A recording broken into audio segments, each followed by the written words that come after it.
Into the Xbox Helix. Let's go. Initiating launch sequence.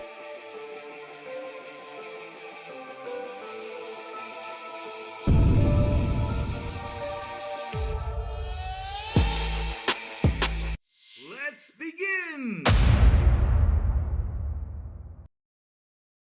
Oh, this just replayed again? Ah, for now I've seen the intro replay. Chat, you guys see me again? Or is just the launch? Oh god. Oh, never mind. I guess I'm here then. Okay. What's up, brothers? Game. I thought they were gonna give us more info. The recap is useless. I mean, I don't know. I'm gonna watch it either way, though. Let's see what it had to say, though. The problem is, where is it? I'm looking for it. I can't find it. I'm looking for what's going on. So it says supposed to be here. Join us for the first episode, May 7, 9 a.m. PDT. Confirming the YouTube channel. Okay, I'm here. I go to the YouTube channel, but I don't have nothing. I go to videos. It says Bill, what's new for this? Live. It says Game Stack Live. Playlist. Nothing. I mean, I'm at the website though, but cannot find the Helix thing. I mean, I hope it comes up so I can, go ahead and watch it with y'all, but dang. Yeah, I'm back, baby money. What's up, man? What's up? I'm trying to find the Helix thing, which I don't know where it is though. I cannot find it, my friend.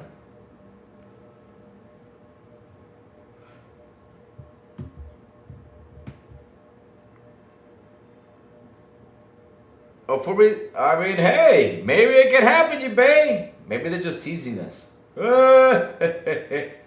mean, I don't know, chat. I don't know. I'm just looking for it, but even though it's a recap, it's a good thing. Because, we saw it on the via a cell phone, right? Or recorded on a camera, though. I'd rather, see it, full presentation. Like, there was some things that was said, that, that I think I'll find it better, to see it. But, I'm trying to see where it is, though, and I cannot find it, though. Let me see if I can find it under Boom as a source, though, because I can't find it, though. Developer, let me see if I can find it. Yeah, I'm in here, but every time it says here, our goal is to make it easier to inform, connect the dots. Okay, what's next together? Join us on the first episode on Thursday, May 7th, 9 a.m. Armando Aranda, what's up? Will you do a comparison between Helix and the Steam Machine? Well, I mean, once we got the specs out, we can do it. But for now, I can't do it though. We need the specs to be out here. We don't have the specs yet. I think people that didn't go to I think it's for the exactly like us that we didn't go to GDC though. So I'm clicking on it and I cannot find this thing though. Where is it? Let's go see. I'm gonna do this right now. Maybe it's not on the channel though. Hold on, let me. Crap. I'm on the channel itself though, but I cannot find nothing about this though. And let me see, right? Game dev, okay, it says here 3 years ago. We have Reforged Gaming on. Boom is on. But I just don't see it. I'm seriously digging for it though. What's up, Pickles? How you doing, man? Yeah, I'm looking for something, though.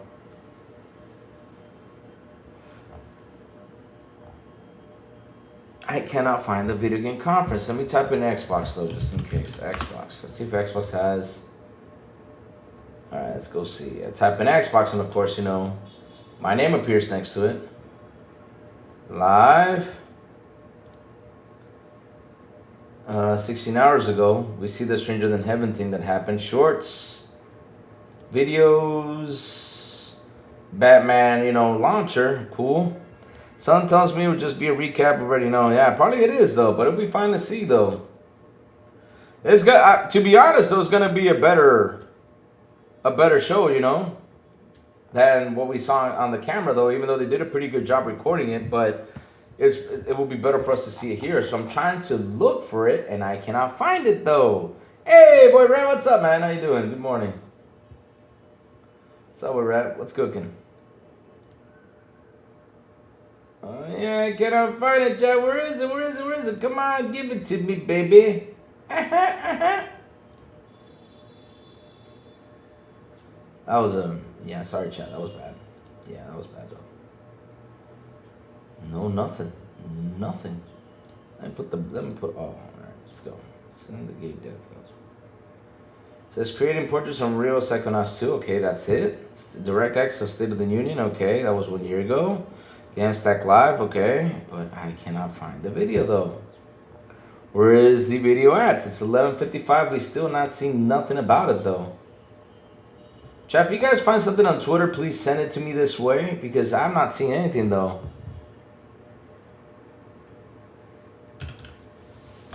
Let's go see though. I'll go out there on Twitter see if I can find something because I cannot find shit. Oh God.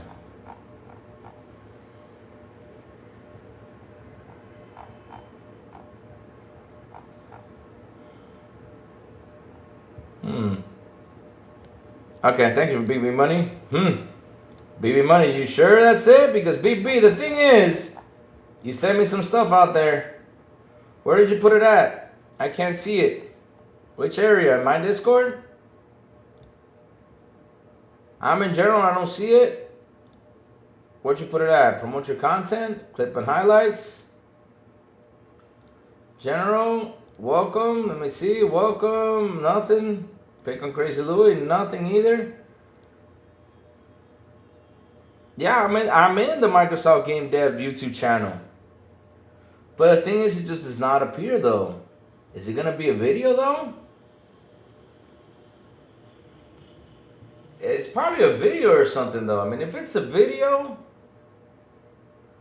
or the GDC thing, I'll be like, what? Because I am on the website though. I am on the YouTube channel, but I cannot see it though. If it's gonna be live stream, if it's gonna be video, I don't know. Yeah, but I just refreshed it and nothing. Nothing live. We got nothing either. Home, nothing. It's got to be a video. So yeah, we got to wait 3 minutes just in case. We'll wait 3 minutes and see what it is. And see if it's the same thing though. We'll wait 3 minutes, chat. We'll wait 3 minutes and then I'll just put it on. Let's see if we can find it though. So let's see. What's over here?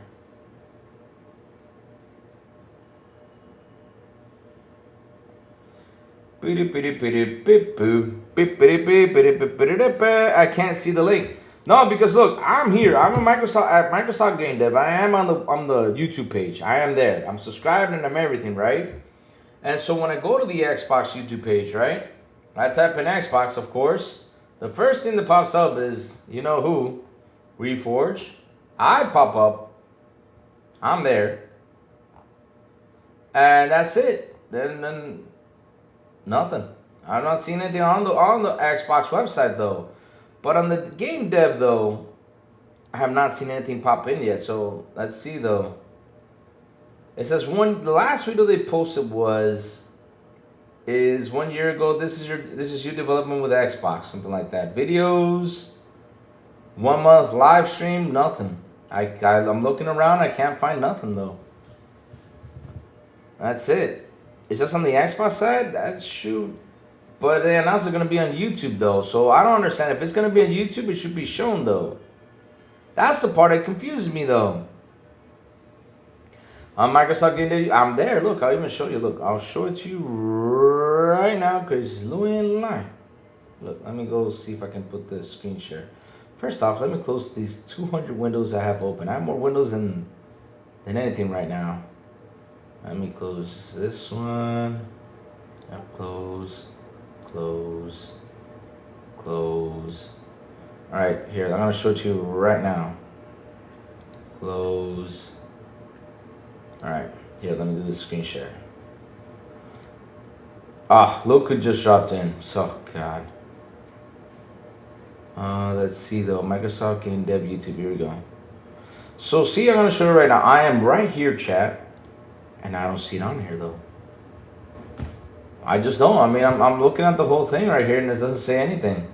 It doesn't say it's here or nothing. So I'm going to refresh against this now. It's 12. Let's refresh. Nothing.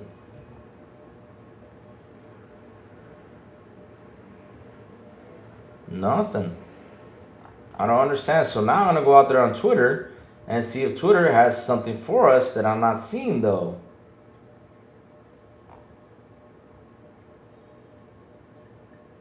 So it says here, want to know more about Project Helix? Turn on today, next year, later today. Details. Okay, here's the details. Let's see if I missed on something though. So this was the video from Xbox server that they did. Exactly. That was the video they did. All right, they did that video. That was, like I said, recorded for either from a cell phone camera, which, like I said, they did a pretty good job. But it says here, presume is pre-order. Let me see, channel found here. I click on the channel. And I go to the same channel and I don't see nothing. We're at 12:01. There is still nothing. Are they late with the video or did we miss out on something? I mean, that's the question I'm asking right now. No joke. Let me go see. Let me go see whoever's on because, like I said, so it's 12:01 and Reforge is not streaming yet. Because he said he was going to stream it though, it seems, but he's not streaming it though.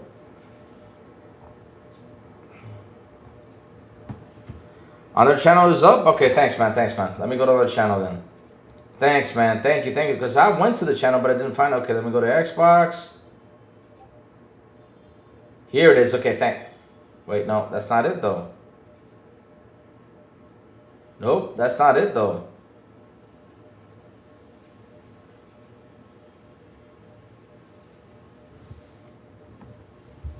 So, no, it's not even on their channel though, because I just went to the channel.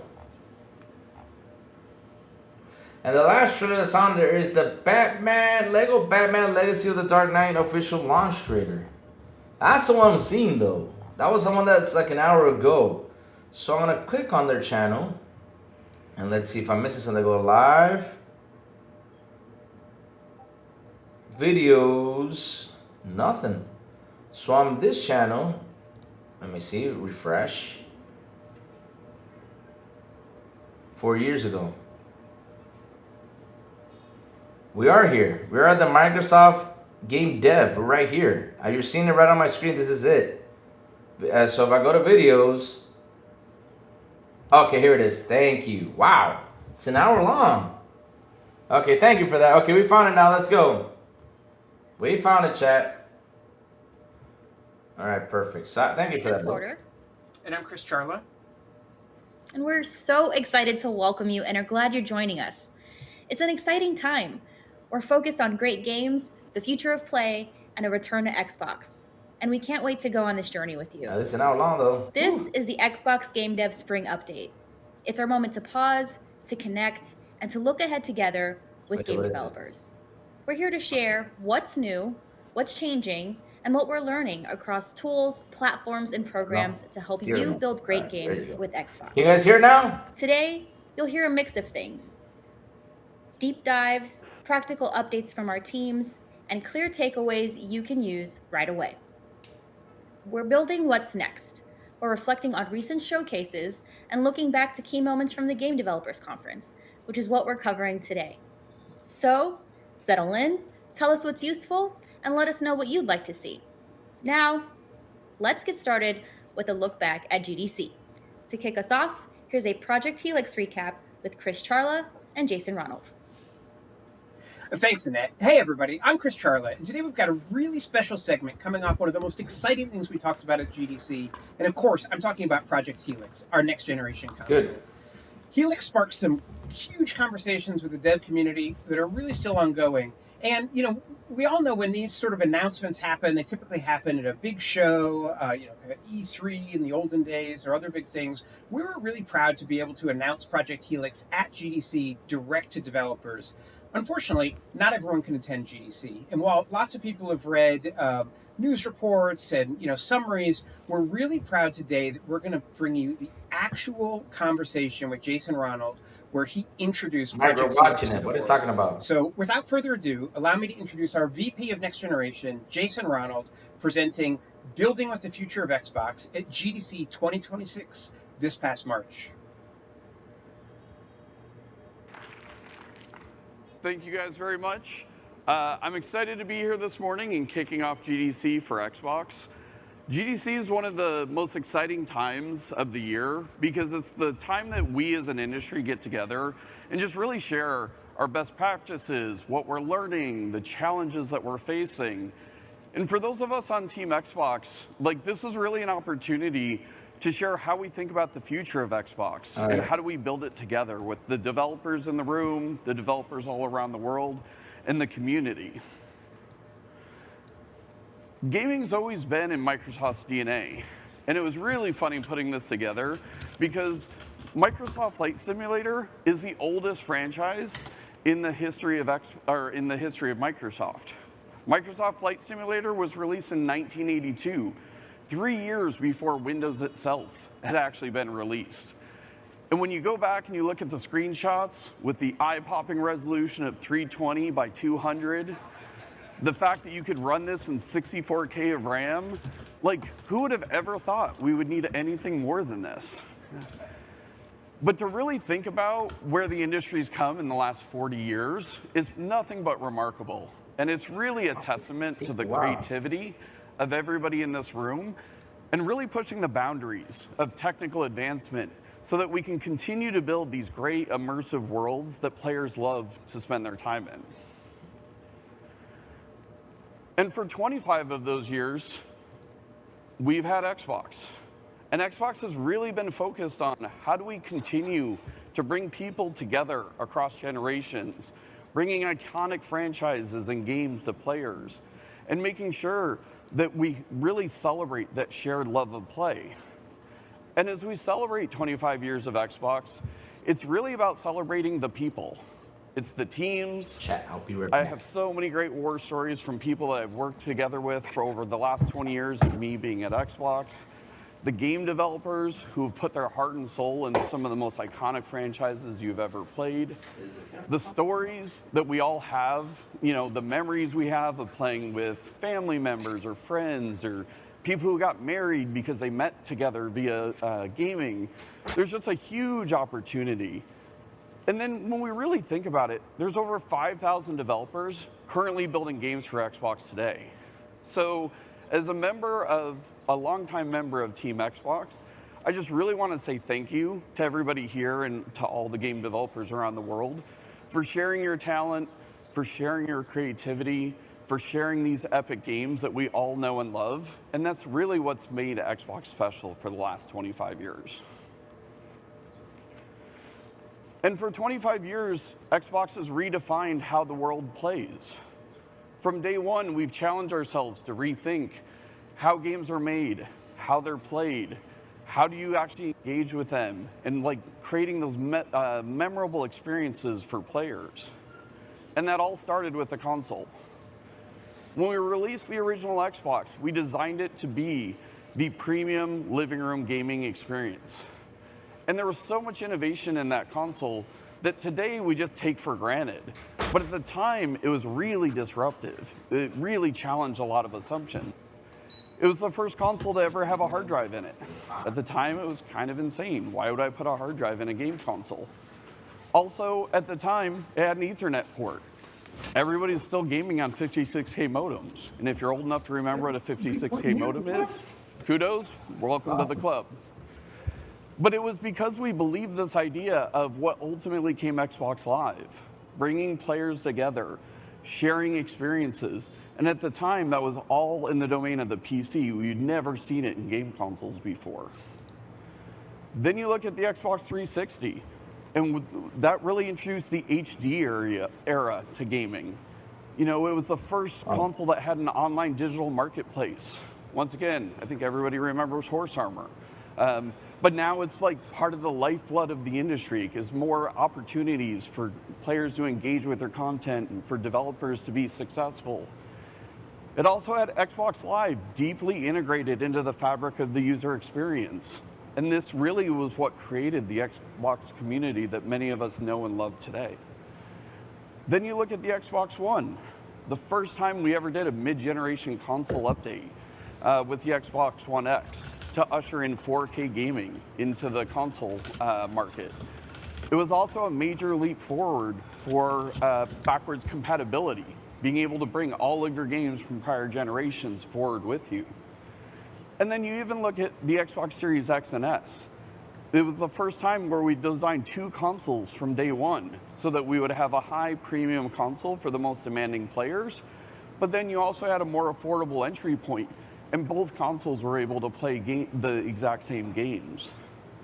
So through our entire generation, through our entire history, we've just really been focused on what do players want to experience, how can we help you as developers be successful on our platform, and that really informs everything that we do today. And that same focus on players has really guided where we're going with our next generation.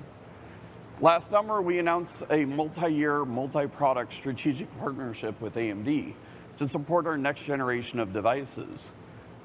Historically, console and PC technology innovate at different paces. And I think we've all experienced this over the years. I like to point out ray tracing as an example. Ray tracing has always been the holy grail of computer graphics, and it just was not practical for many, many years. But then it started to become real on the PC first.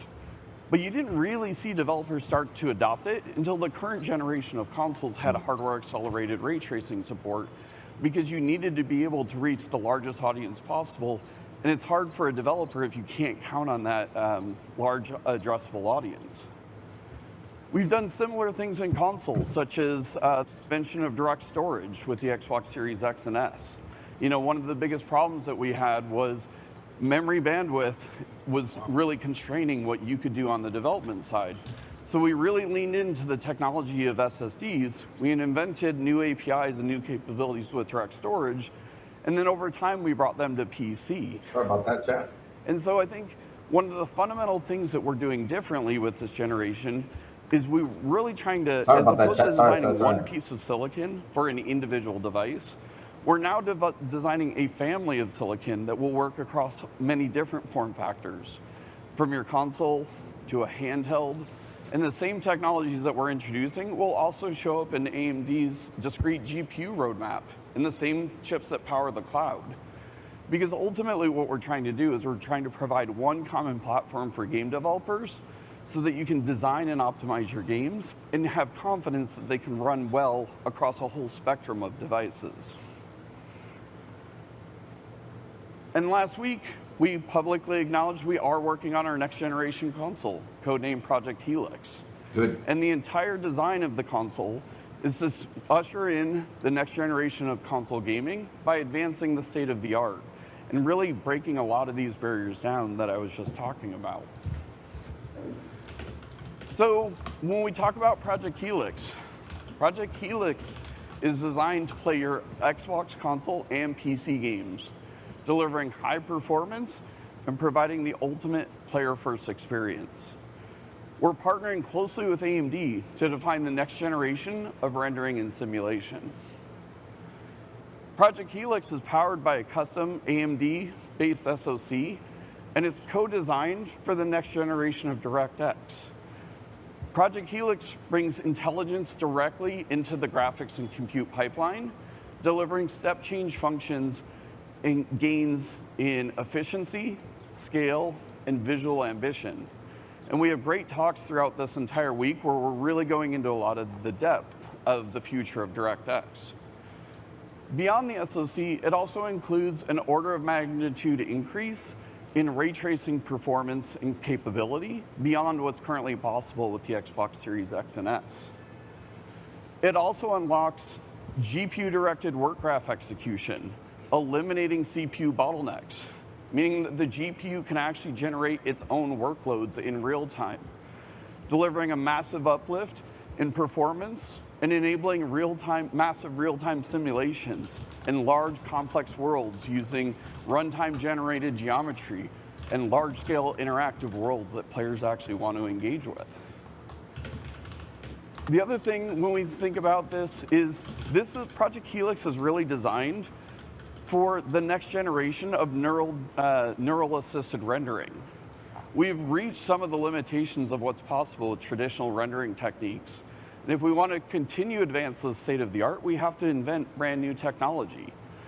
And the key part of that is how we're integrating AMD FSR, the next version of AMD FSR, into Project Helix and into the Xbox Game Development Kit.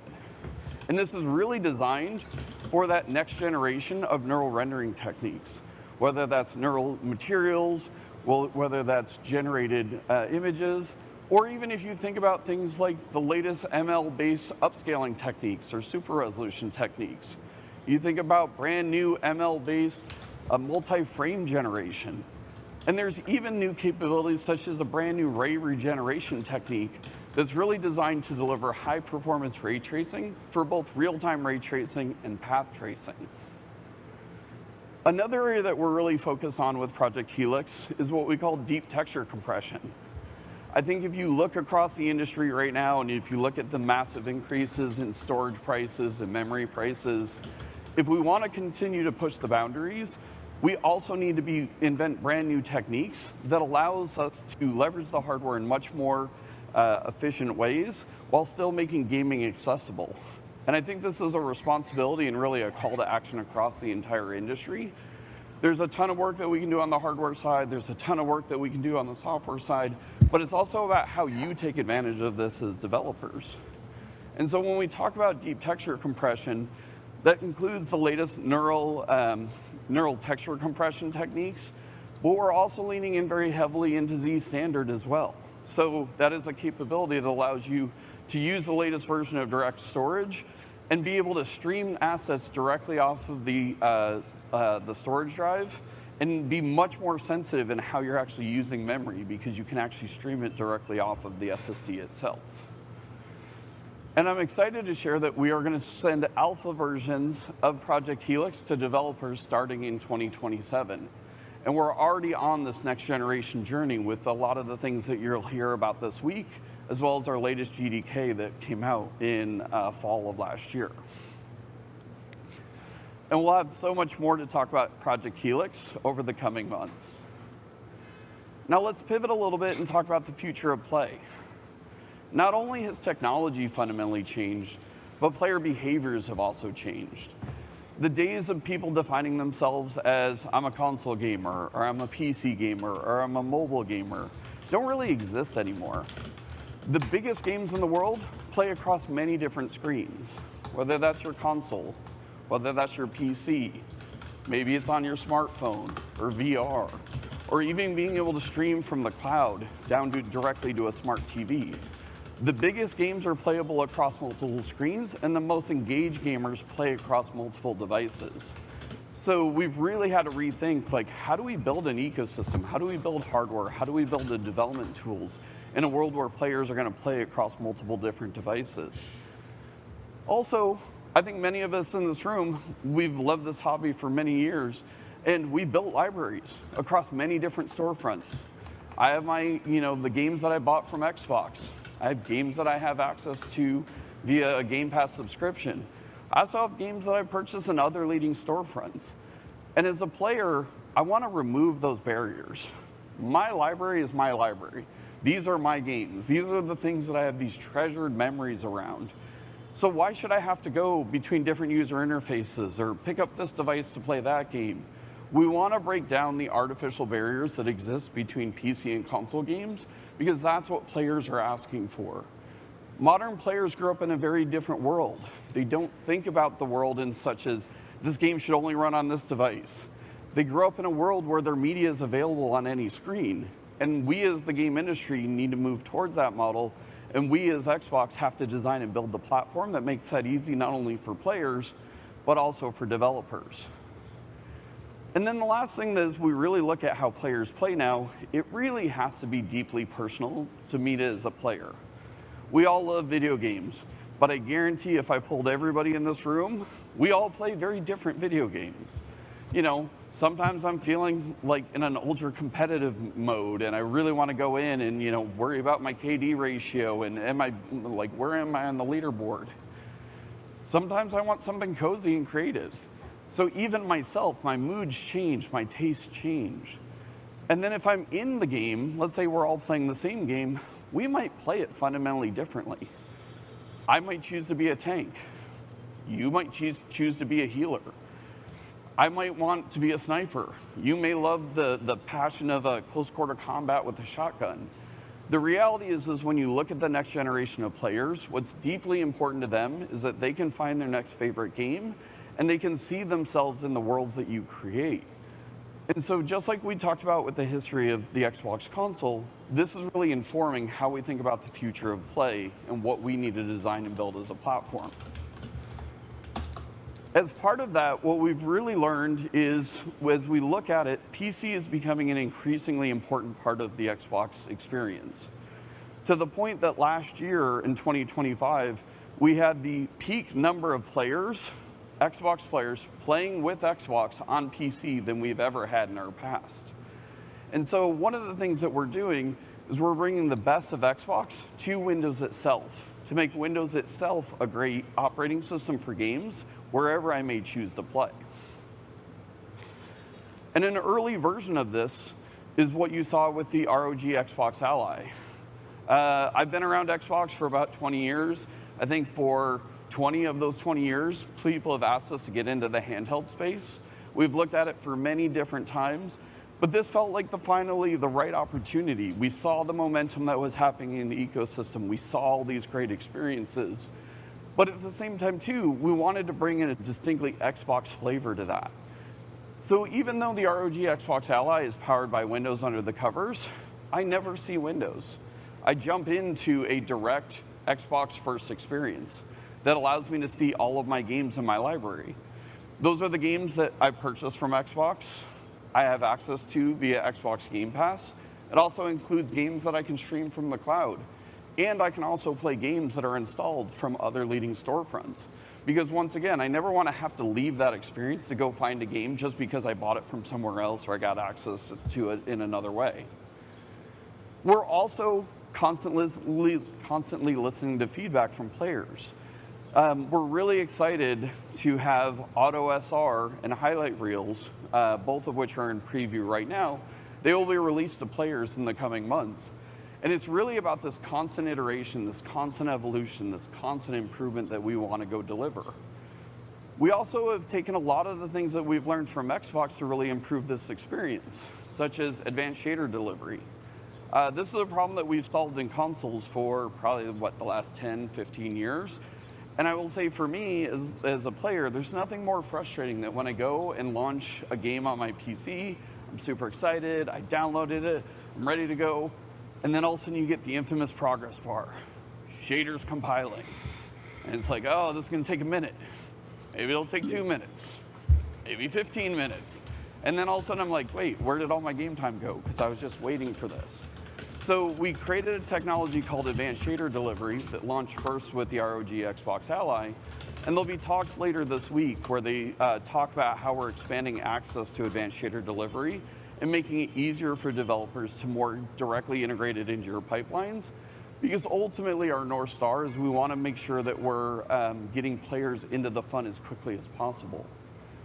Another good example of a feature that we've created for the ROG Xbox Ally is default game profiles. You know, now that you're running in a world where you have a battery and it's a handheld form factor, you always have to find that optimal balance between performance and battery life. And so with default game profiles, we have the ability to fine-tune the performance of a game with no extra work by game developers, to maybe give it a little bit more power when we need to maintain a very stable frame rate.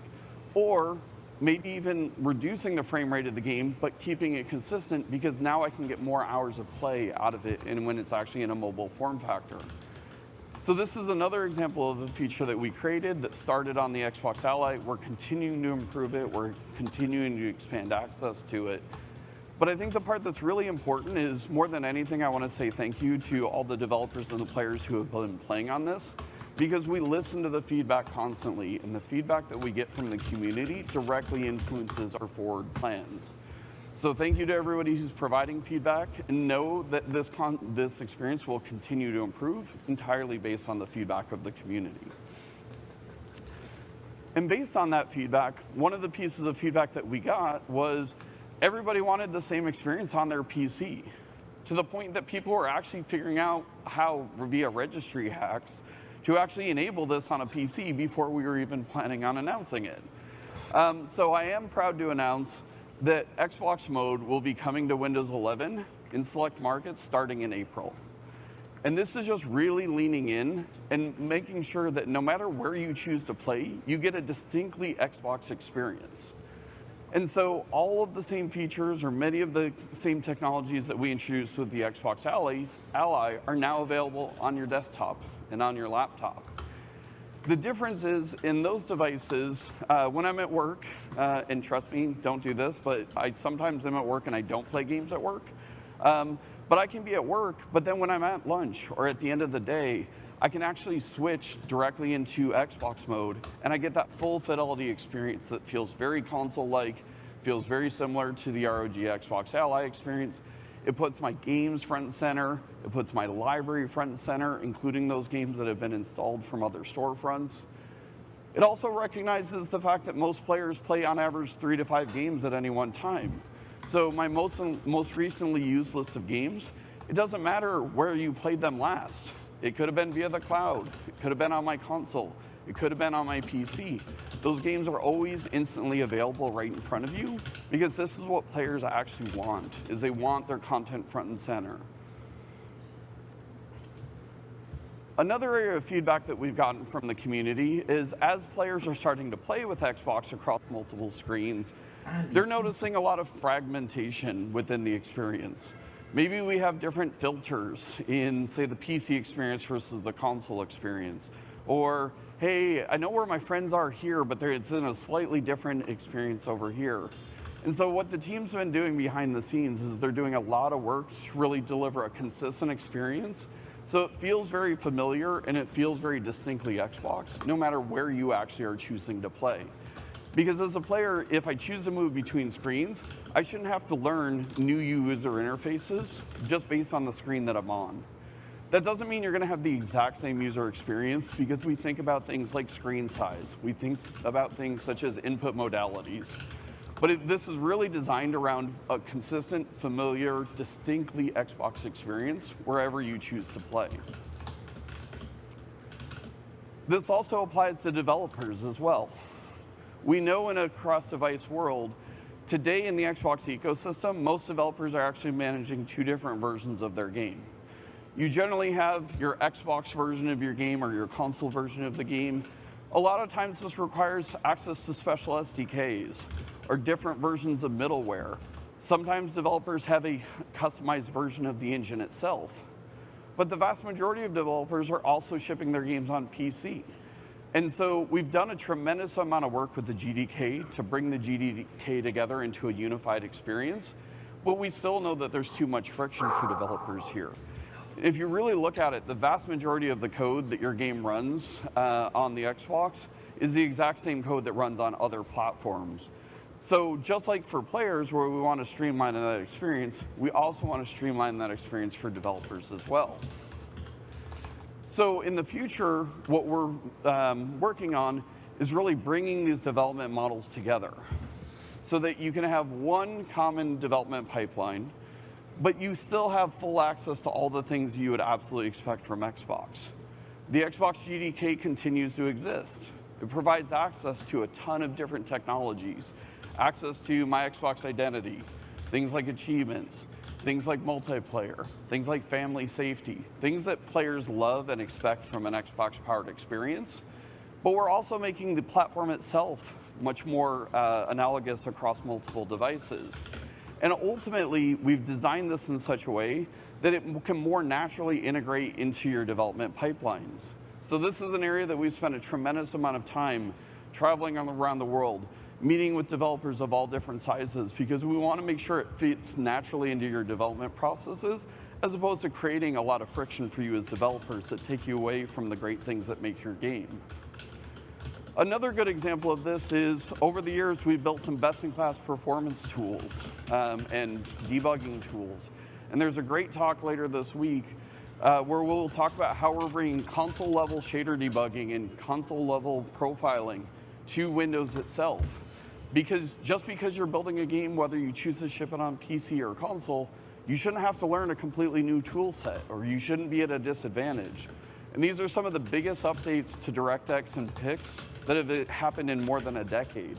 And it's just really focused on developers and how can we help you be more successful? How can we lower your development costs? And then also allow you to reach a much larger audience of players wherever they actually choose to play. And a key part of this is Xbox Play Anywhere. Like I said, the biggest games are now playable across screens. And within our community, Xbox Play Anywhere is one of the most beloved features. And Xbox Play Anywhere starts, first and foremost, with cross-progression. You know, as somebody who's been playing in the Xbox ecosystem for quite some time, there's nothing more frustrating than when you start a game, let's say I started on my console, and then I'm on the road and I pick up my ROG Xbox Ally, fire up the game, and it says, "Welcome, player one. Here's the tutorial." And I'm like, I already understand the mechanics. Or I have to start a new character, and I'm like, I've already got a build that I love. I've already gotten immersed in the lore, and I really understand it, and I wanted to get into my game experience. And so at its core of Xbox Play Anywhere is enabling cross-progression. But it's also about a unified entitlement as well.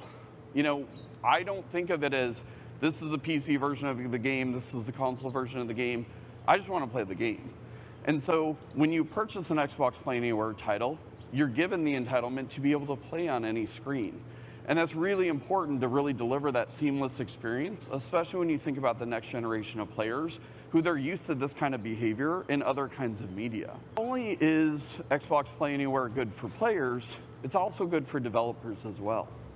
And so when you look at the players who prefer to play Xbox Play Anywhere titles, these are the most engaged players within our ecosystem.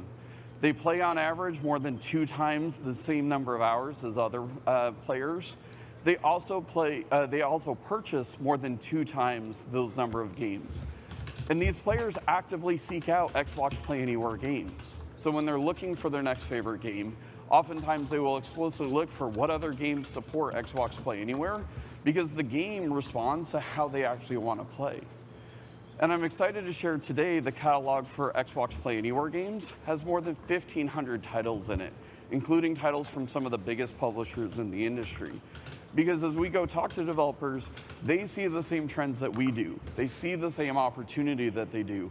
And so there's a huge opportunity to really lean into this and start building games for the way that modern players play games. And it has real tangible business impact for you as developers.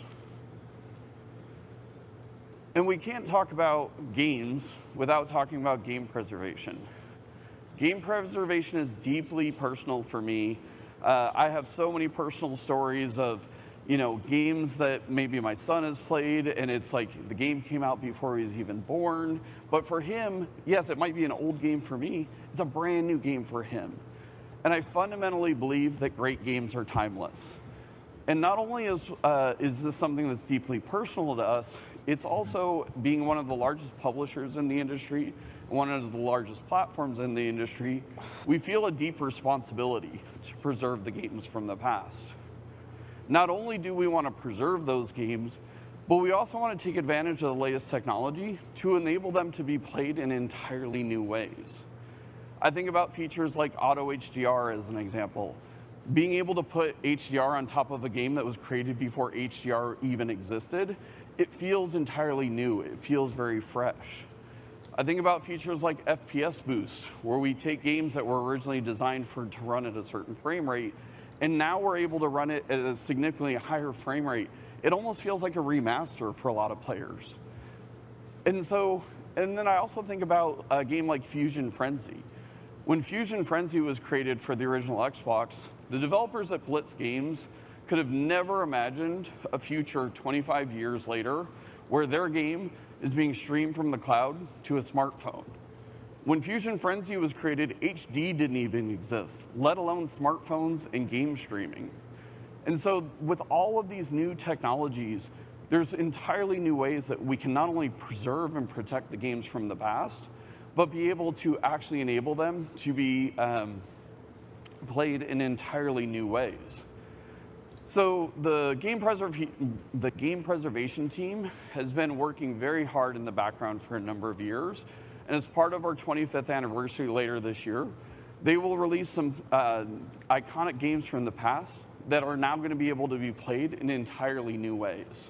And this shows our commitment to game preservation and enabling these games to be played by the next generation of players in ways that are very familiar for them. So when we think about the future of Xbox and the next generation of Xbox, we really think about it in a couple of categories.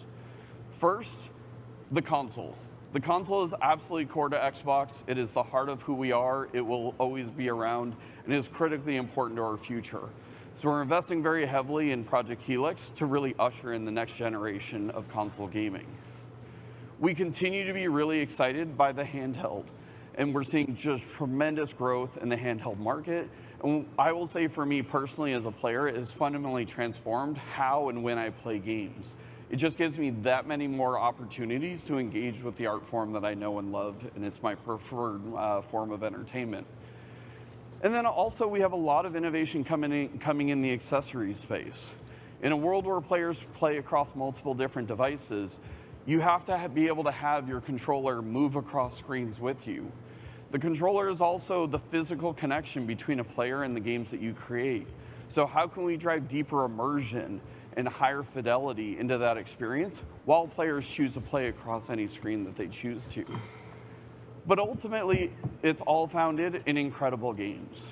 Everything that we do at the platform layer is in service to you as developers and in service to the games that you create.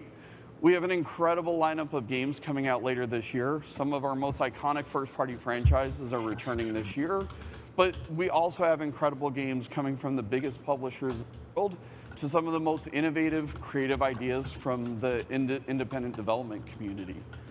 So everything that we do at Xbox is in service of the games that you build, and ultimately we want to design and build this platform together with you.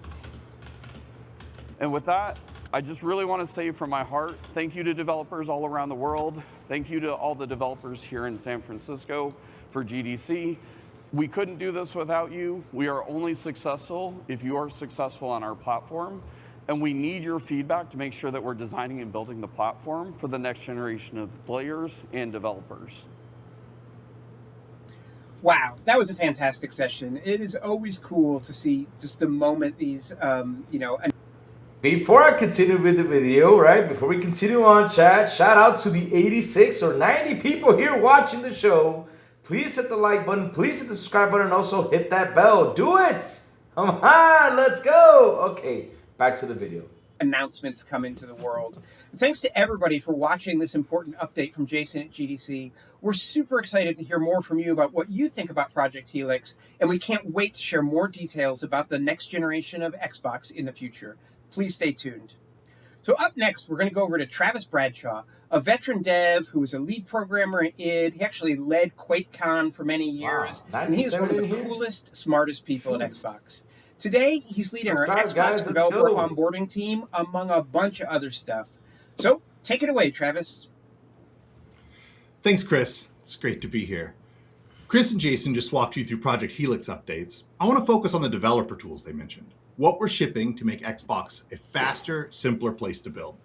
3 threads, making it easier to build, getting your game onto every screen players are using, and backing it with services that take work off your plate. Let's get into it. First, onboarding. If you looked at becoming an Xbox developer a few years ago, you know what that used to mean. Weeks of waiting, paperwork, NDAs, approvals, real momentum killer. We've heard that feedback, we've been investing heavily, and here's where it stands today. 30 minutes to a working dev environment. Not weeks, 30 minutes. We've actually completed a speed run of the whole thing, sign up to a build running in the Xbox app in under an hour. 3 things made that possible. Onboarding is now modular. Each step unlocks capabilities for the developer independently, so you can start building before the full approval lands.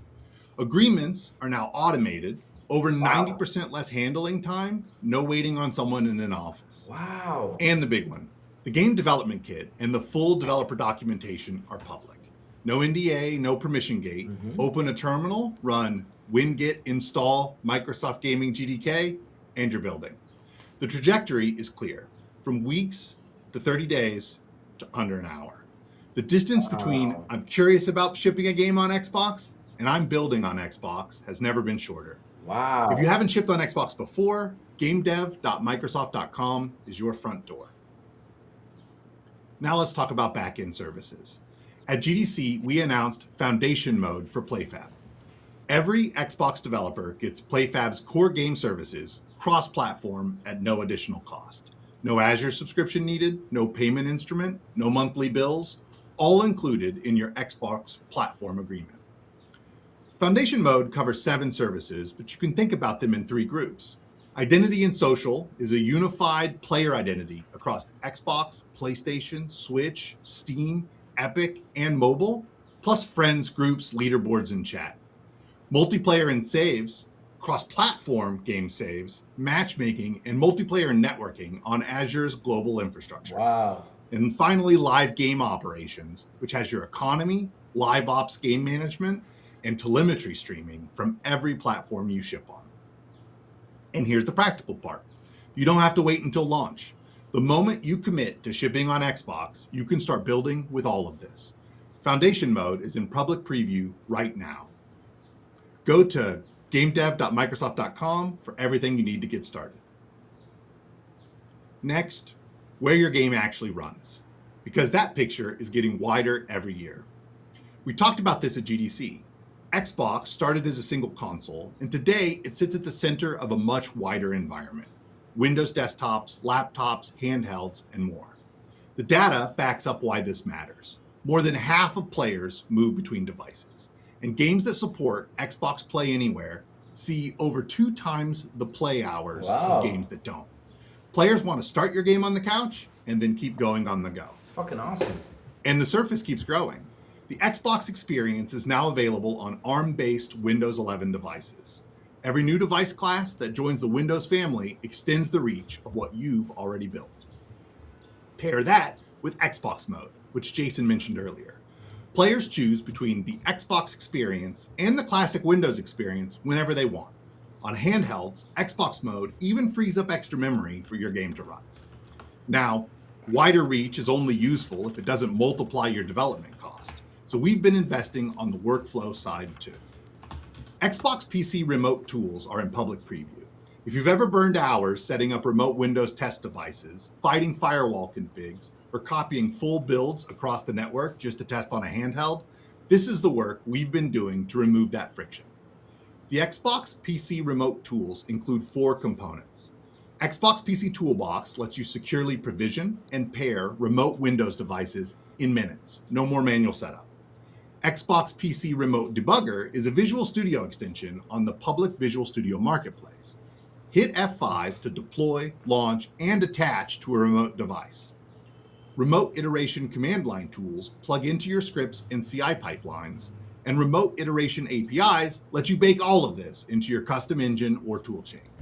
4 pieces, 1 purpose. Get your build onto a remote device and a debugger attached fast. And worth highlighting, incremental deployment.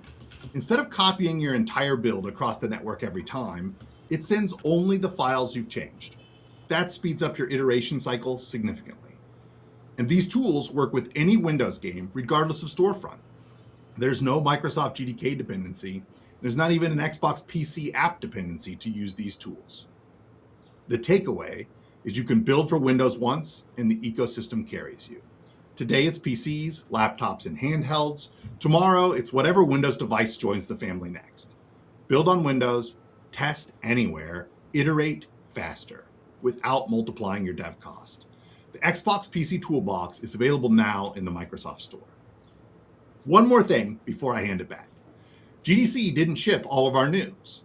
The April 2026 GDK dropped recently, and there are 4 things in it I want to flag for you.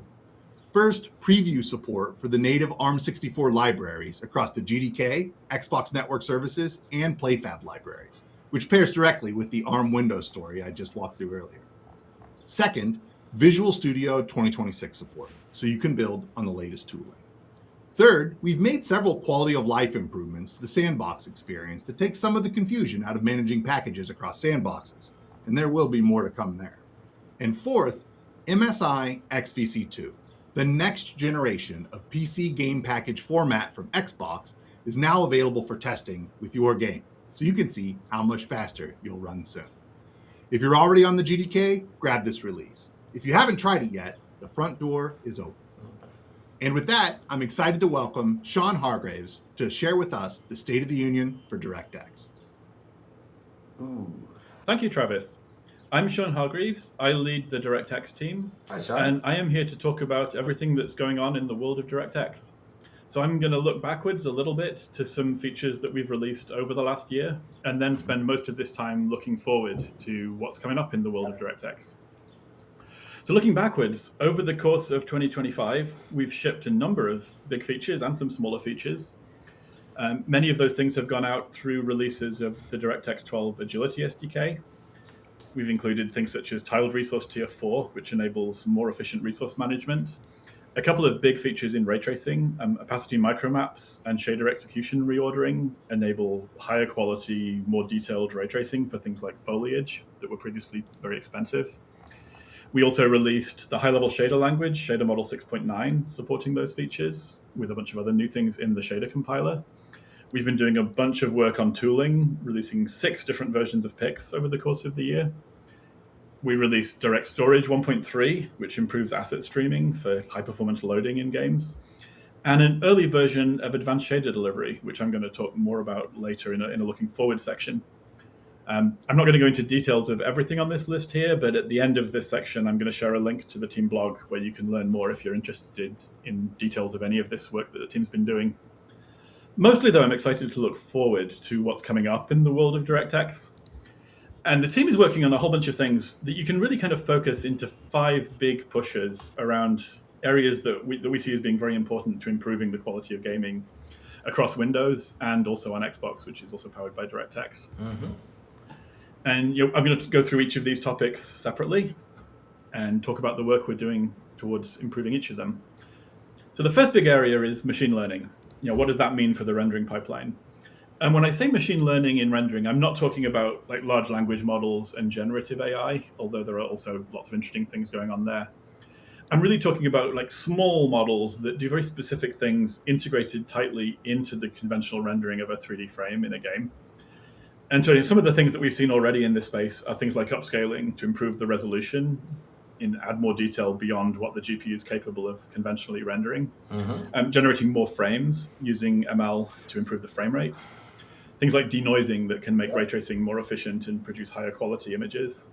And then there's a lot of really exciting research going on around using ML techniques for things like texture compression, shading, caching radiance, and animation that is showing very, very promising signs that these techniques can produce more detail more efficiently and higher quality graphics. But there's a huge challenge in this space, and that's that there is not really today, or there has not been until recently, a programming model that would allow someone to implement a technique like this and then deploy it, ship a game that is going to run that workload efficiently across different hardware. You can do something that goes deep on a specific GPU from a specific vendor. But no game developer wants to re-implement their techniques 10 times for 10 different pieces of silicon. So we needed a generalized abstraction, and that's exactly what DirectX does. That's why my team exists, why we're here. And so we've been working on this problem. And we recently, actually just earlier this week, released a preview of a new feature in DirectX called linear algebra. And this extends the capability of HLSL shaders to include matrix-matrix operations and matrix vector operations, which are the fundamental building blocks of any kind of machine learning. And these operations are optimized in HLSL so they can take advantage of dedicated tensor hardware on the GPU. And for the first time, this allows developers to implement small ML model inference for things like radiance caching or texture compression. This can be tightly tied into the existing pipeline. So you could do these little inferences like in the middle of a pixel shader or in the middle of your ray tracing pipeline. And this will run efficiently across any hardware, any GPU. So this is wildly exciting. It leaves one piece on the table, which is linear algebra is great when your model is fairly simple and small. But there are a number of interesting graphics techniques like upscaling or frame generation that really need a larger model. They want a model with multiple layers, more going on. You could implement that kind of large model using linear algebra, but it would be a huge amount of work to get it optimized and just handle all of the complexity. And to solve that problem, we've also recently announced a new feature called the DirectX Compute Graph Compiler. And what this lets you do is bring an entire model into the world of DirectX, compile it into something that can run efficiently on the hardware, And this is tightly integrated into Direct3D12, so it's running on existing GPU queues. So you can move very efficiently back and forth between, render some stuff, do an inference using the compute graph compiler, and then continue rendering doing ray tracing or existing compute shader techniques. So we're really excited about both of these technologies. They sit at different levels in the stack, solving slightly different problems. And the combination of both of these means that it is now going to be possible to ship machine learning techniques that run efficiently across any GPU using DirectX. And this is going to empower developers to start using these techniques to improve graphics and rendering quality. Improving rendering quality through ML is great, but there are also a lot of non-ML techniques that are still interesting and we're still hard at work on. One of the perpetual things in the world of DirectX has been pushing the boundary of what's possible. And this means scale of how big can a world be? How many things can be in the world? How much detail? How realistic do they look? How much detail is there in the shading? And this has been a perpetual motion for DirectX. Every year, GPUs get bigger, they get more capable. We need to expose those capabilities in DirectX. And we're still hard at work on that. Anytime we think are we done? Have we made the perfect API? The answer is always no. There's some developer out there thinking, I see that game that was big and beautiful, and I want to make one that's bigger, and I want to have a larger world with more stuff in it. And today, the kind of bleeding edge of ray tracing fidelity is ray tracing. And the folk who are really pushing the limits of what's possible with ray tracing have given us some great feedback on where they're encountering limitations. And really, those limitations are around the size of what's possible. When you have huge worlds with lots of detail in them and lots of instances, things just start to fall over. And so we're working on some features to solve this. The main ones being clustered geometry, which is going to allow more detail, higher fidelity, higher triangle count instances to get fed into a BVH build and handled more efficiently. We have support for compressed positions coming, which will just save memory. And then the really big stuff is we're working on a system for partitioning acceleration structures into multiple pieces that can get rebuilt independently on the GPU timeline using indirect operations. This reduces the need for fine-grained synchronization between the CPU and GPU, and it will let games rebuild just portions of a BVH or reuse portions so that overall the world can be bigger and they can update just the things that are changing. Good. This stuff is going to be coming to public preview later this summer. We're going to release it to retail by the end of the year if all goes well. And the really exciting thing is this is all going to be supported on existing hardware.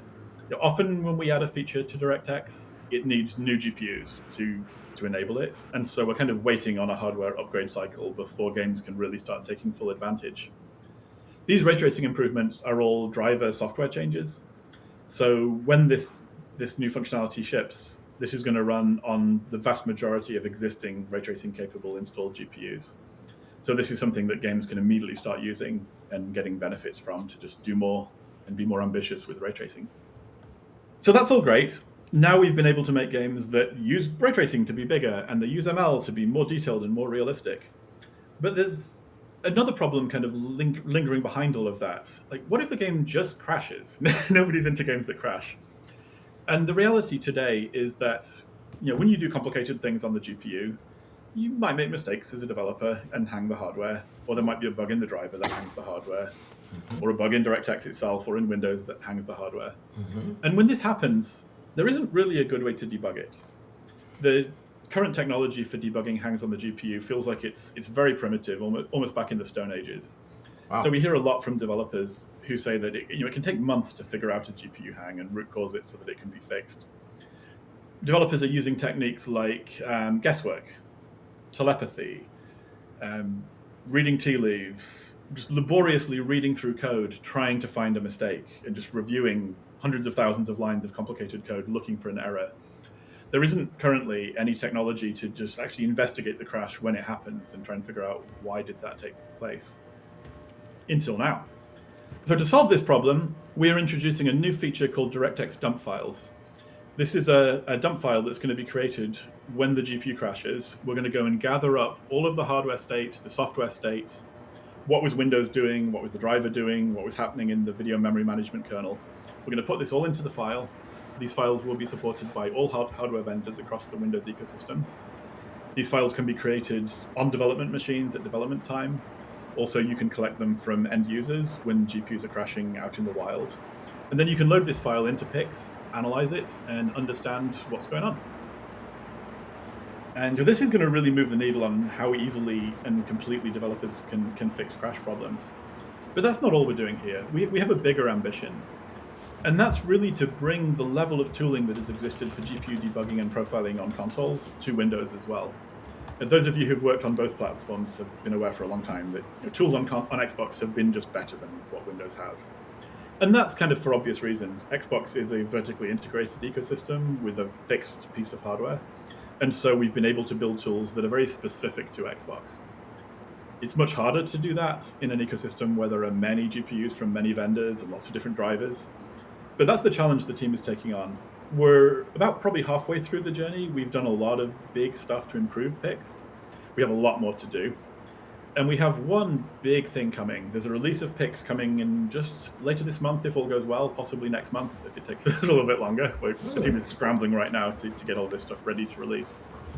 But this release is going to combine DirectX dump files, also Shader Explorer, which is a very popular feature from Xbox PICs that we are bringing to Windows across every GPU that makes it easy to optimize shaders. We're bringing debug break to HLSL, a whole bunch of stuff around Dr. PICs, better hardware counters, more efficiency in PICs, and features for debugging machine learning and linear algebra. This all combines to be by far the biggest wave of new tooling that we've ever brought to Windows in one release. We're not done at this. We have lots more we're going to roll on to do next in PICs, but I'm super excited for this release to come out and empower developers to solve problems and just make games better. So now we have games that use ray tracing better, they use machine learning, and they can be debugged and optimized easily. We're still not done. There's another huge problem in the Windows ecosystem, which is caused by shader compilation. And most of you are probably very well aware with this, of what this issue is. But fundamentally, what's happening is that when a developer writes a shader and compiles it, that compilation just goes down to an intermediate format, usually DISCRIPTION, maybe SPIRV. I hate that. And that's what they ship with the game. And then at runtime, on the end user machine, the driver has to compile that intermediate representation into the actual format that the GPU understands. And that compilation takes some time. If the game does the compilation while it's loading, you just get a load screen that sits there for ages with a progress bar saying, please wait, compiling shaders. Yep. And that might take 20 minutes. Rachie knows about this. Nobody enjoys. Exactly. If the game compiles the shaders during gameplay when it encounters the need for a new one, you maybe get a problem where you just fired a weapon and an explosion happens and the game realizes, oh, I haven't compiled the shader for rendering that explosion yet, so it goes off and does it. And now you get a glitch while the compilation happens, and that messes with gameplay. Xbox has never had this problem because on a fixed hardware platform, the game can just compile all the way down to Xbox hardware format at development time. But on Windows, obviously, you can't do that when different PCs might just need a different format of shaders to run on the hardware. And so to solve this, we are introducing a new feature called Advanced Shader Delivery. And the idea here is that game studios will package up all the shaders used by a game and publish them to the store as part of publishing the game. The store will then compile the shaders for all the different GPUs that exist. Wow. And download the right package of compiled shaders to each machine where a gamer can get just the exact binary that they need. Wow. This is a big push across a lot of people. It needs game studios to participate in making those shaders available. It needs stores to participate in doing all of the kind of plumbing and downloading things. Good. And it needs hardware vendors to participate in enabling this functionality in their drivers. And Microsoft and the DirectX team is really at the center of pulling all of these pieces together to make this happen. We have shipped a first version of this on the Xbox ROG Ally handheld device, where it's generated some really good results. And we're now in the process of broadening this.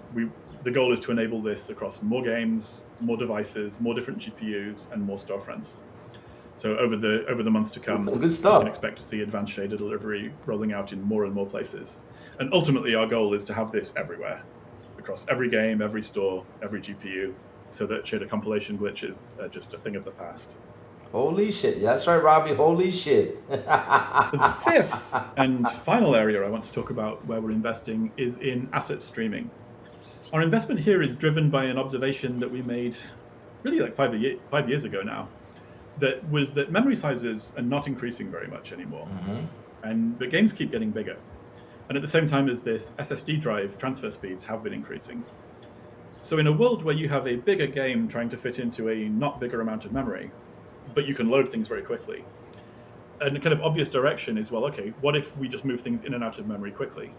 Then we can just swap in and out what do we need at any given moment, rather than just keeping all of the data loaded all of the time. And to address this, we introduced a technology called direct storage. This has been out for a while now on both Xbox and Windows. The goal of direct storage was to make that loading of data off of SSD drives as fast as possible. It does this by batching I/O requests to reduce CPU overhead, and then also by having very efficient hot decompression with as much acceleration as possible so that the decompression can keep up with the very high speed of the SSD drive. On Xbox, direct storage uses a compression technique called zlib, which is implemented in the Xbox hardware. On PC, direct storage uses a compressor called gdeflate, which runs on the GPU in a shader.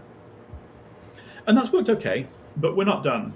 We're basically in the middle of a push at the moment to bring more Xbox optimizations to the whole ecosystem. So we're doing a bunch of work to change Windows to make the very low-level SSD I/O more efficient, to remove overhead from the I/O stack and the kernel. And we're also doing work on the decompression itself. It's obviously not ideal to be using a different decompression codec on Xbox versus on Windows. And so we've been looking at, where would we find a codec that had great compression ratio, was like freely available, not encumbered by any IP or licensing restrictions, and that also had kind of a widespread ecosystem of adoption and tools around it. And we've landed on the codec that meets that set of needs is called Z-Standard.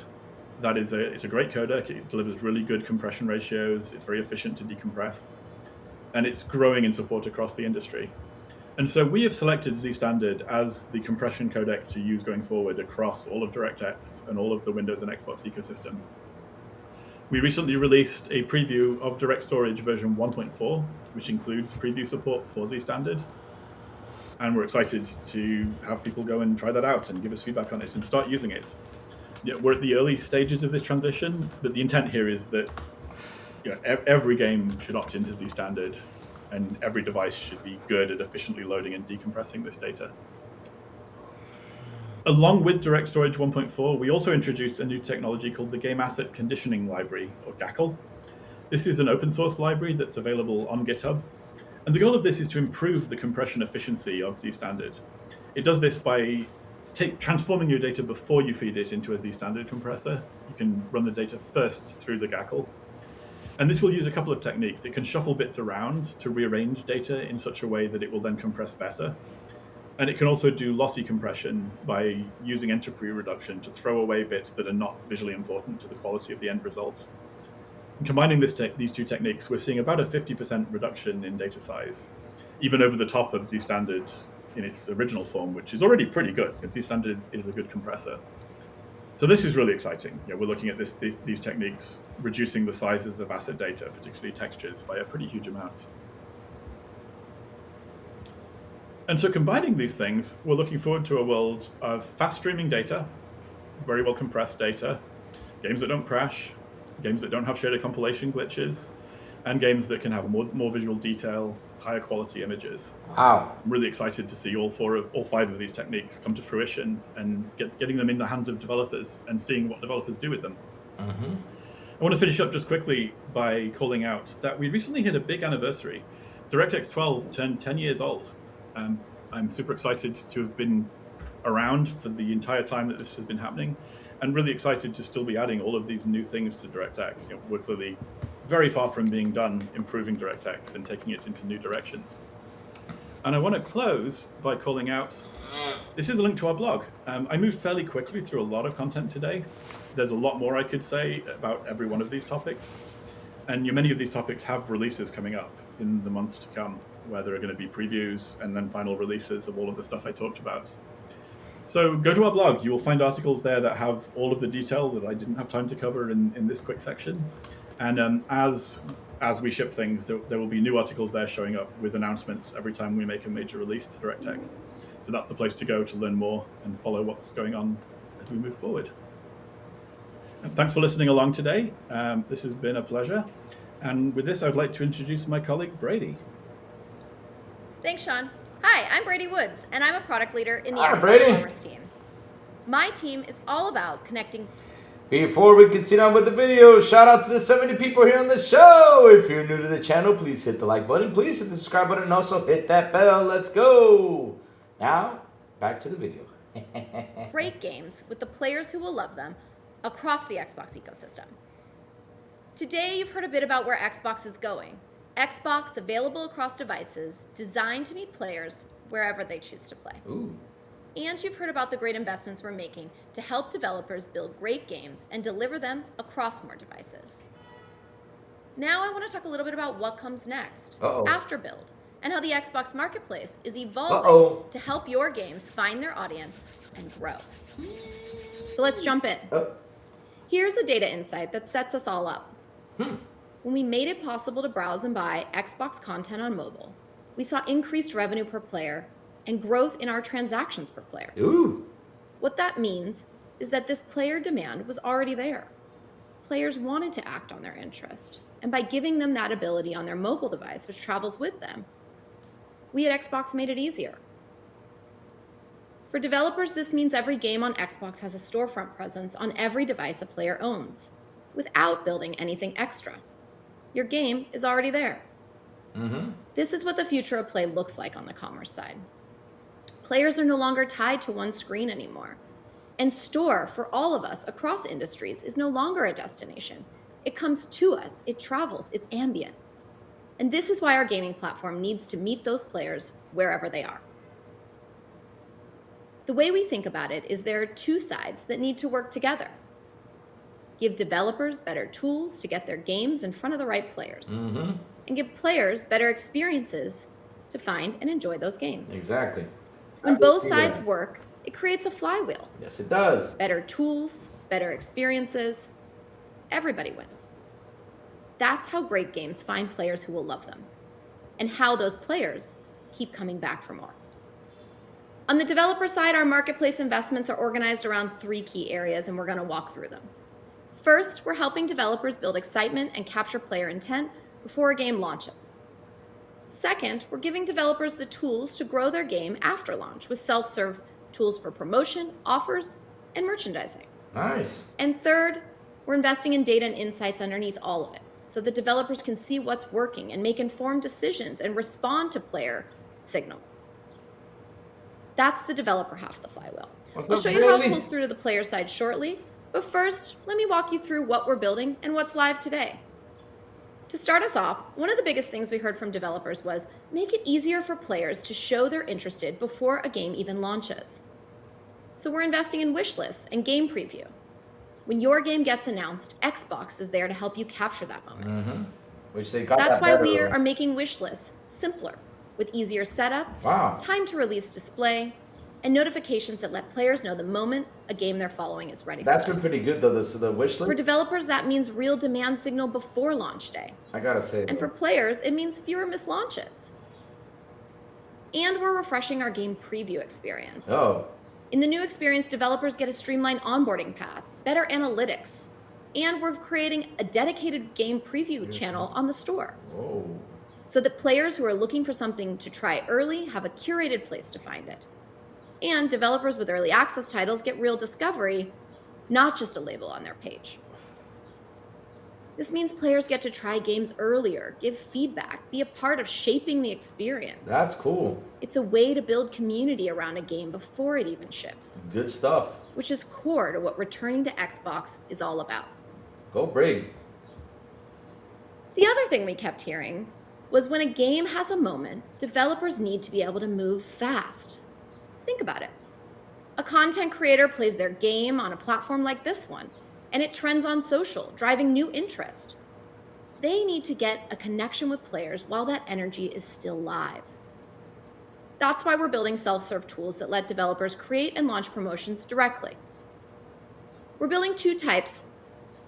First, our store-wide sales for broad promotions, and second, our targeted offers that surface the right deal to the right player based on what they've played, wishlisted, or shown interest in. Wow, that's cool. This means better deals reaching players who actually want them faster. Wow. Our store-wide promotions tooling will be live later this quarter. Whoa! And our self-serve targeted offers tooling is already live and delivering outcomes for creators in private preview today, with our public preview coming later this month. And to make deals even easier to find and redeem, we have Offer Wallet. Offer Wallet is a new player experience on Xbox. It's one place where all of a player's available offers live. Platform offers like Game Pass offers and developer offers together in one place. No hunting for codes, no copy and pasting discount codes. It's all right there, ready to redeem. Wow. This experience is live on console and web today for players, and we're expanding to PC and mobile later this year. Wow.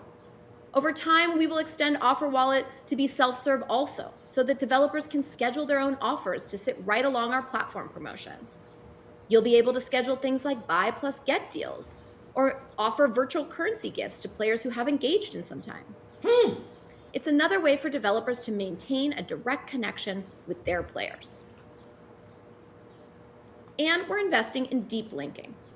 This ties back to meeting players where they are. Instead of sending players to a generic store page when they click on an in-game item promotion on our platform, deep linking takes them straight into your game's experience. You can land them in an event, an in-game store, a content drop. One tap, and they're there, getting to fun faster. Looking ahead, more flexible merchandising is something we're building toward. Every game is different, each unique, and we believe how a game shows up on the store should reflect the vision the developer has for it. Our ambition is to give developers the ability to customize their store presence, organize multiple titles by franchise, choose layouts for their game pages, highlight what makes their game unique. For developers, this means more control over how players experience their product page. For players, it means richer, more informative store pages that make it easier to understand what a game offers, what it's like, how it'll be to play. We're excited about where this is heading and to give more control to our developers on how their game shows up on Xbox. Think of it as your storefront in our storefront.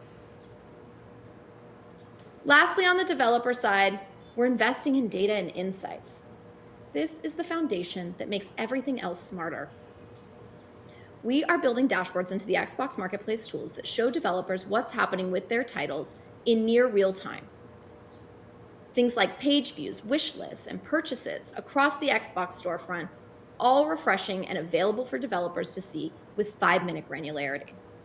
The full purchase funnel visible and actionable so you can respond to player signal faster.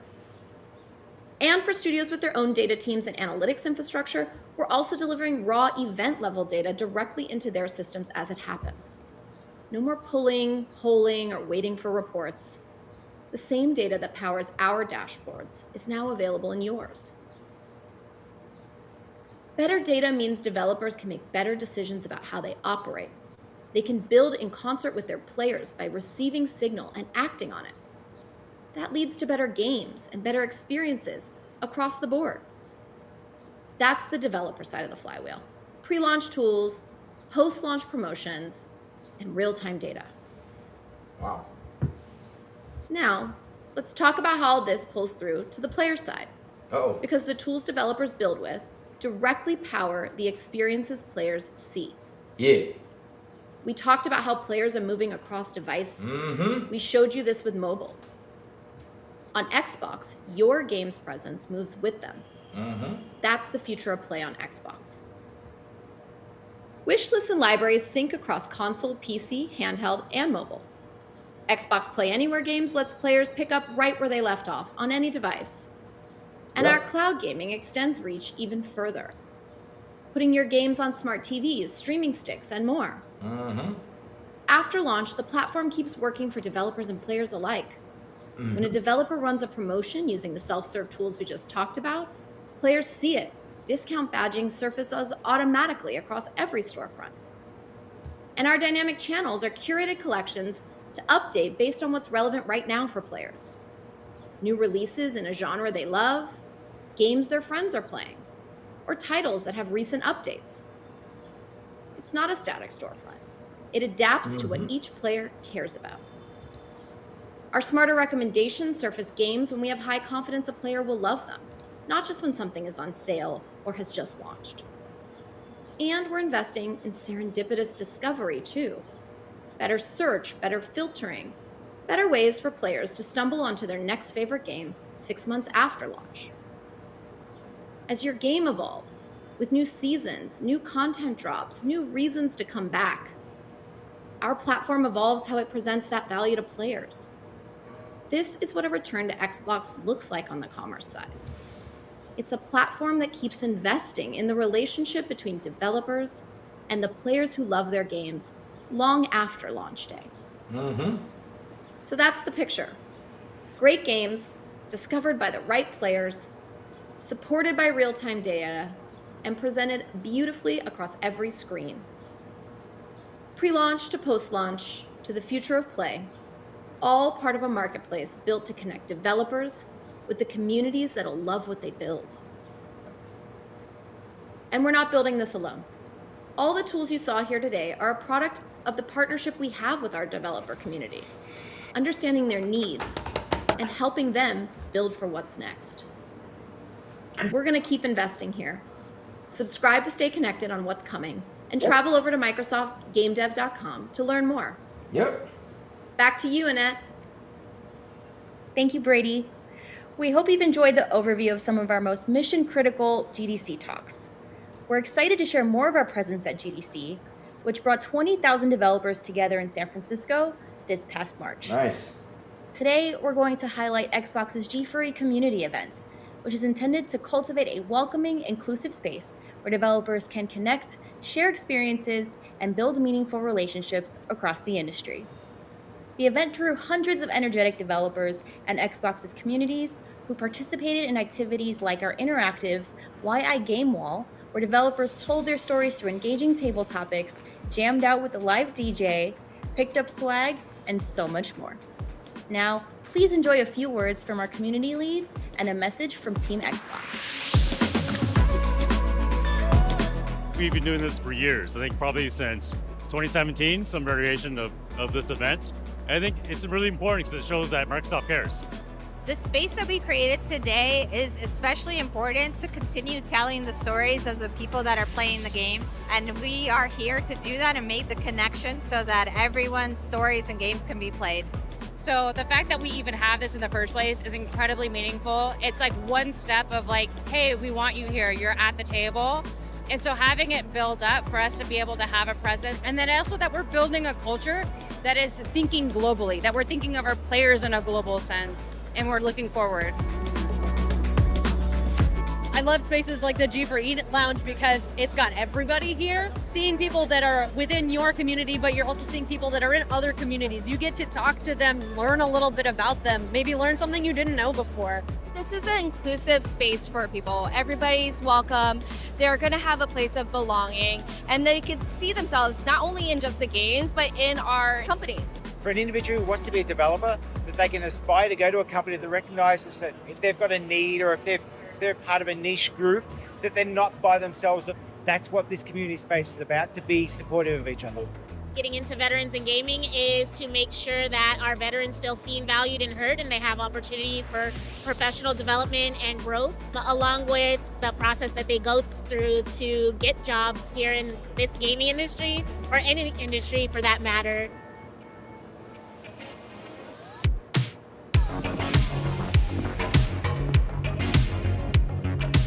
Biggest takeaways that people have is that they are part of a much bigger entity, not even just in gaming, not even just in tech, but also just being part of a community that actually supports them. I think the one thing I want people to get out of the experience in the G4E community today is to know that they're not alone and that together we thrive stronger than if we're alone. To me personally, Black Gaming Network means I get to have a real impact in an industry that I care deeply about. And I get to connect people with opportunities and experiences that I've had the privilege to experience myself. Microsoft, as large as it is the home for a lot of people. And at the end of the day, even though we work in different industries or doing different things or touching different parts of the business, we're really one community, one family almost. And we're all just trying to make things better for people who come after us. all we want is you to be your best self. So come as you are, speak how you want, just show up, have fun, and be a good person. So we can foster connections, we can help instill inspiration in a future generation, and we can be here and know that we're not on our own. This is the best event ever. I got to meet people that represent who I am, community I want to be a part of, and it changed my life. So I've come here every year, and that's why I want to come back every year to support the people here.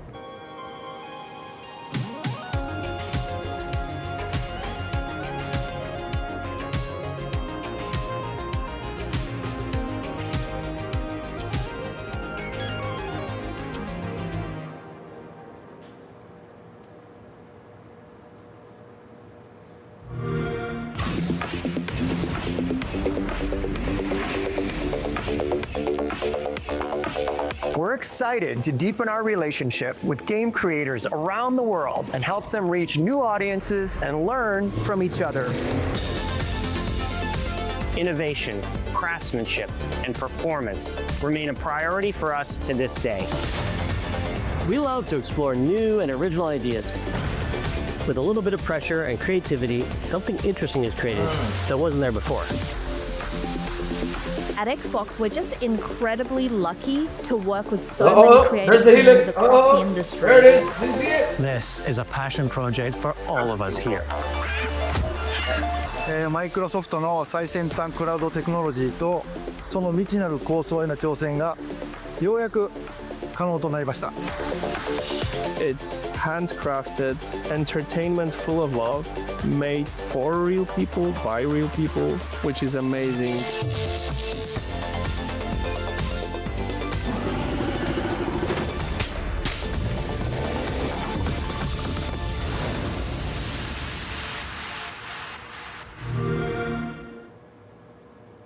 Across everything we did at GDC, a few themes came through consistently. First, helping developers build for what's next with confidence, through tooling, guidance, and a platform that scales with their ambition. Second, enable teams to reach players across devices and playstyles, with experiences that feel coherent and high quality. Third, reduce friction so developers can iterate faster, from onboarding to production to launch. The headline coming out of GDC is momentum. We're investing in the developer experience, showing up with expertise, and aligning around messages that matter. Empower creators, simplify the path to players, and build for the future. If you're shaping your roadmap now, we're excited to keep the conversation going and to build what's next together.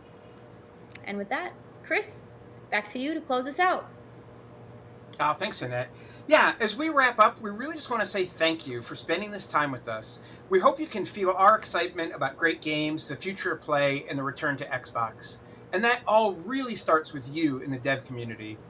You know, building games is an incredible endeavor. It's full of excitement, challenges, constant learning and discovery. But hopefully moments like this can give us space to pause for a second, reflect, and move forward together. So thanks for watching. Hopefully you can take what's useful, revisit what matters, explore the resources that are linked alongside this session. We really hope you enjoyed what we shared today, and we hope to see you again soon. Take it easy, everybody. All right. All right, chat. What do you feel about this game, Dev? Well, we learned a couple new things. I mean, we learned about the store. We finally understood about the whole mesh shader thing. That pray to God, that thing that just goes away and disappears. Because man, I remember that one time Reggie is like, oh, now we gotta wait for the mesh shaders to unload. I'm like, what? I was Plays Talker 2. Oh my God. Oh Lord.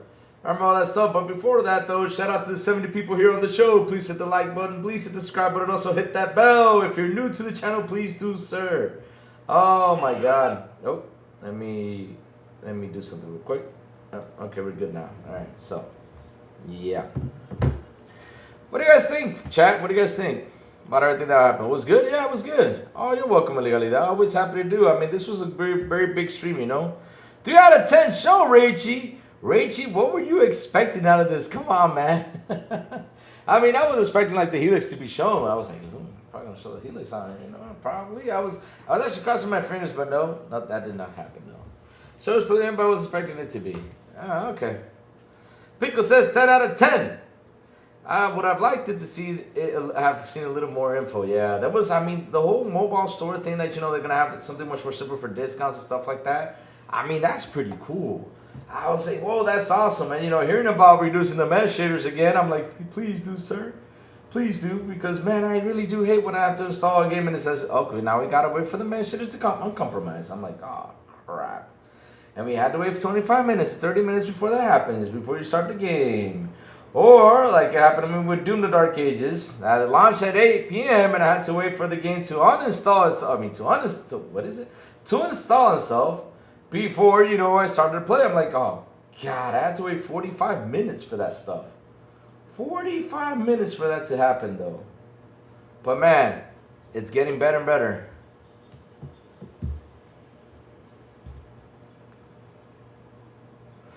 Really? Why you do that though? It's actually a pretty good recap, you know. It's because look, even though we had the recap from what's it called? From GDC, because look, I'll say this again. The GDC recap that was recorded, right? I'm not saying it was a bad recording, right? It was a good recording, but I would have liked to see it this way.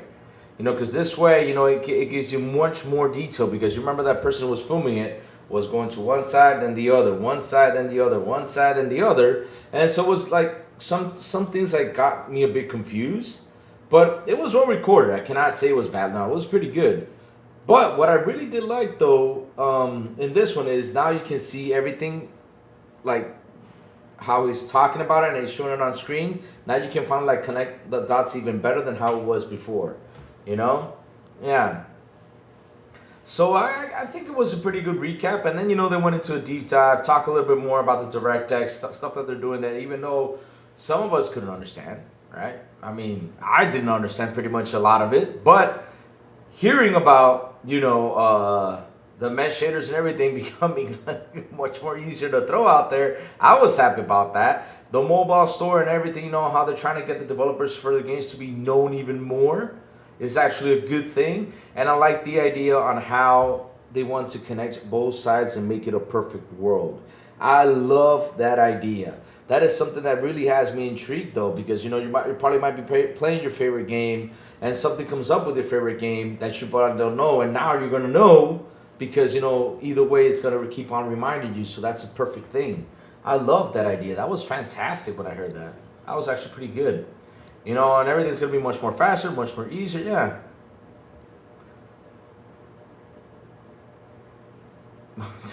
Because he had to far these achievements. Damn, you guys. Damn. Oh, God, you guys. That's so mean. Yeah.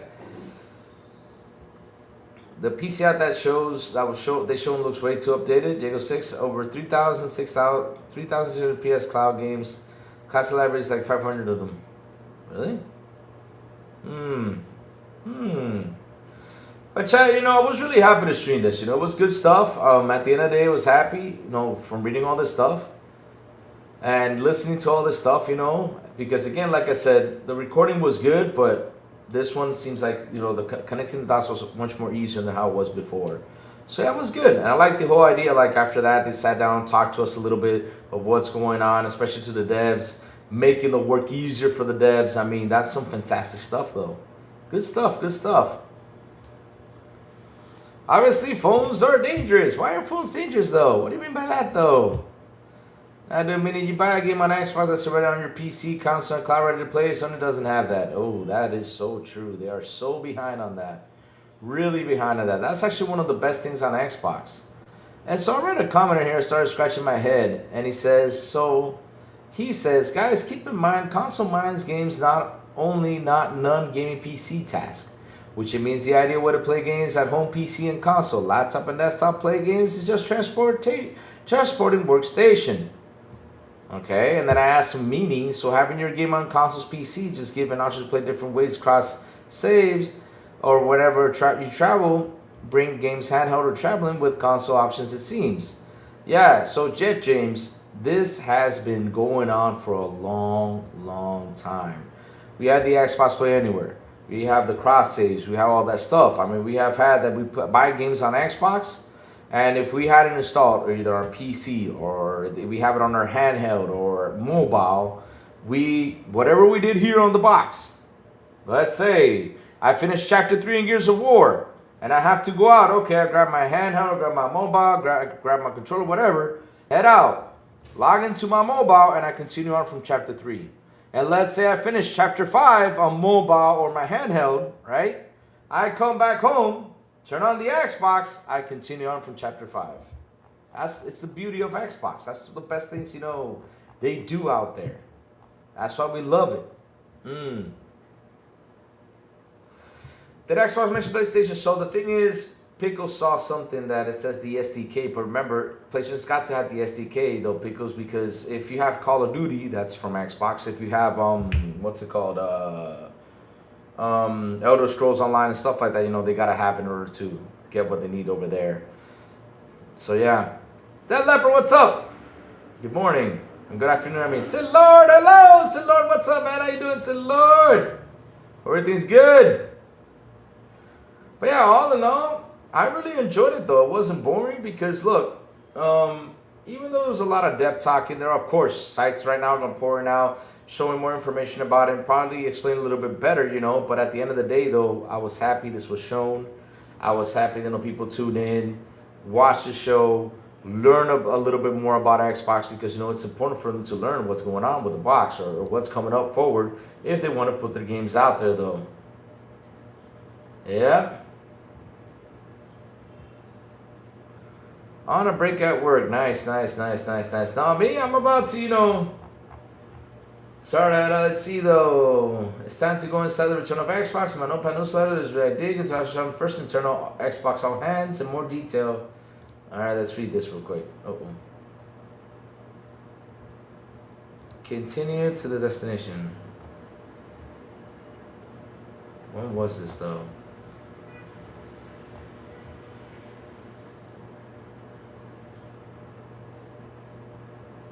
On several areas in hardware games, and we have to be honest.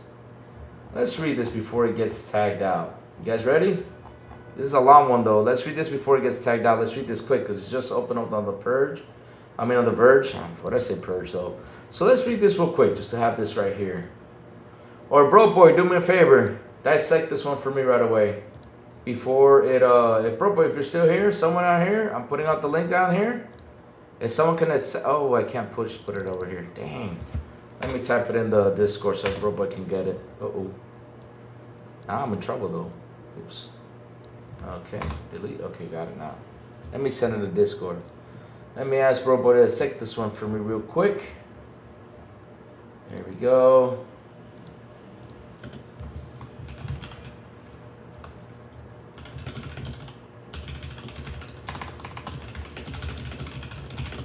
Alright, just send it to Bro Boy. So that way we can dissect this one tomorrow and talk about this. But man, I'm telling you, I'm hyped. I cannot wait for just more on the... Sharma also briefly addressed another Xbox fan pain point during the all hands exclusivity. More than 2 years ago, Microsoft revealed to grow Microsoft gaming revenues beyond the company's Xbox. Latitude was response. CEO Amy Hoon increased margin targets. We were evaluating on approach to exclusivity. Sharma told employees. Sources tell me Sharma has been reevaluating a range of options for Xbox exclusives, but is treating carefully and isn't yet ready to commit to any major changes. Exclusivity is a thorny issue for fans, particularly because there has been a lack of clarity on Microsoft's strategy here over the past 2 years. So Sharma is now focusing on winning back fans. We will focus on players coming back every single day because our platform and our games are great. We got to execute really well. Software improvements, okay. So yeah, Will, if you can set that for me, do it, bro. Please, sir. Please, sir. It's a lot of stuff in here that I'm just not going to be able to catch up. Yes, we do. We need to have more info, chat. I mean, look, everything is beautiful out here. I said phones for games because it's way too convenient to spend money. Especially if you got Temu on Amazon, you see them deals popping up, and now Microsoft's going to be popping up those deals. And one thing I love is that wish list, though. I mean, she mentioned the wish list, like, wow, that wish list actually has been pretty good, you know? I had some games on wish list, and something pops up, hey, game you wish listed this, here. Like Steam does, because Steam is pretty quick on those wish lists. Whew! Damn. You got games wish listed, and Steam already tells you, hey, it's on sale for this much. Go ahead and pick it up. You're like, whoa! Let me go pick up that sucker. So yeah, pretty good stuff, man. Like I said, this was a pretty good show. I enjoyed it. And man, chat, guess what? I gotta go. You know, of course, we had a good, what is it today? Today we streamed for almost 4 hours now. I mean, you know, Lou's gotta go. We're not getting more info until the dev kits are complete. The alphas are not even going out until late this year. So, Sid Lord is asking, what do you think about the new Star Fox game announcement yesterday? I mean, Sid Lord, let me tell you something. I played all the Star Fox games. For me, the best Star Fox game is Star Fox 64. I love that game. That's one of my favorite games on Nintendo 64. No joke, hands down, one of my favorite games on Nintendo 64. I don't know if after Star Fox 64 there was another one, because, you know, I lost the track of time because, you know, I moved up to the big boy boxes, right, as they say, joking around. Let's see though. Oh, there was Star Fox 0, Star Fox 2, Star Fox 64, there was 3D. Oh, they remade Star Fox 64 3D, I guess. So there were several Star Fox games. I did not know about this. Wow. But there was a Star Fox 2 game? What? Oh, that was for Super NES though. Oh yeah, they brought that. Okay, yeah, I remember that one. Star Fox 0.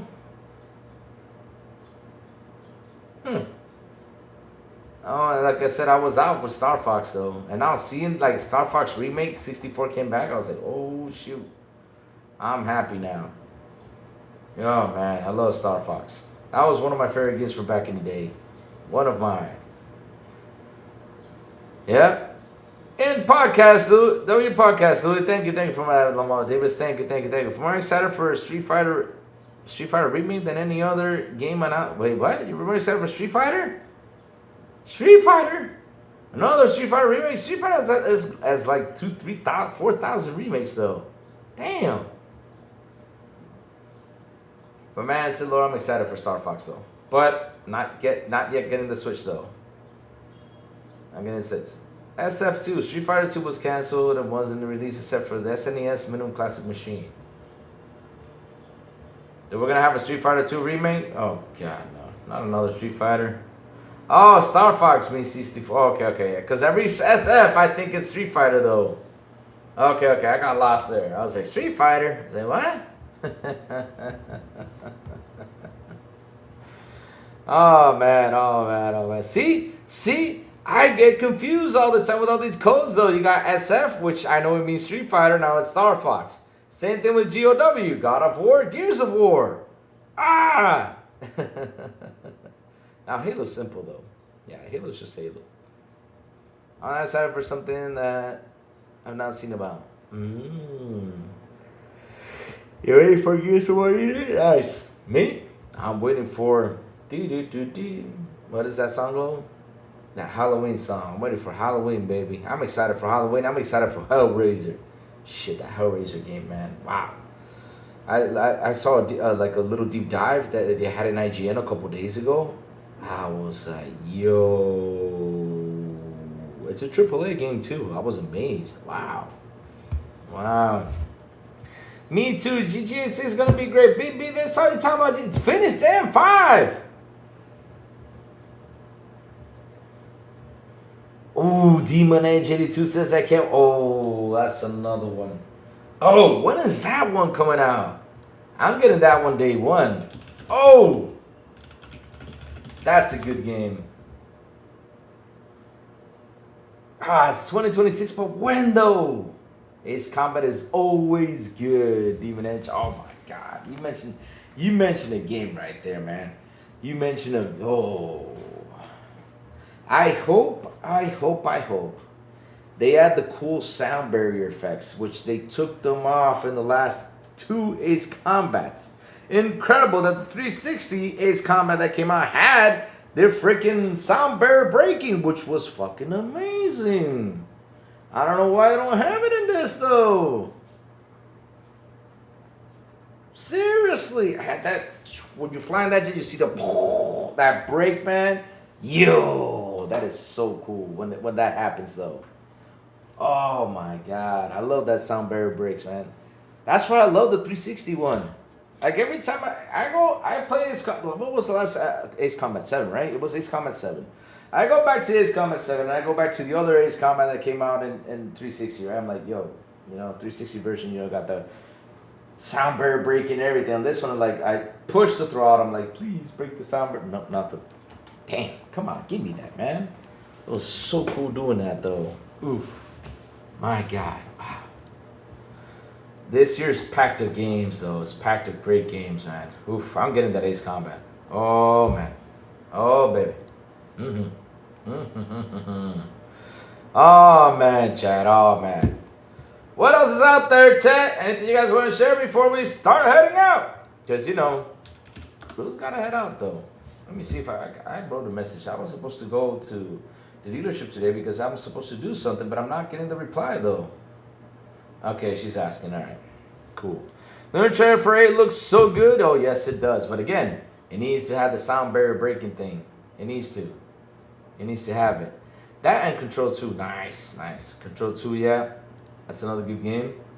Even though I never played 1, though. I don't know why it doesn't attract me, though. I got to give Control 1 a round. I got to. But that Control 2 game looks fucking awesome. How lucky are Xbox 360 players knowing they will subpar game and barely run or receive 0 support? Huh?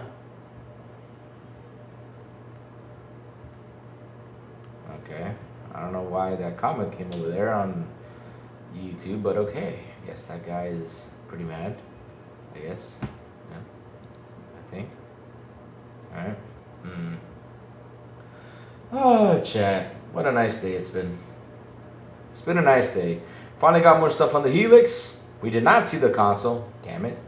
I wish we did. But it was a good update, though. It was a good update. Yeah, I got to. Same thing with Mass Effect. I have not played any Mass Effect. And people wanted to kill me for not playing Mass Effect. Oh, Lord. I have to sit there and try to find my way to be attracted to those games. Seriously. I gotta find that opening, though, when I have that time. Like I did with The Witcher 3 and say, okay, I gotta go back to this, I got to do that. I got to do that. Yes, yes, yes. I got to do that.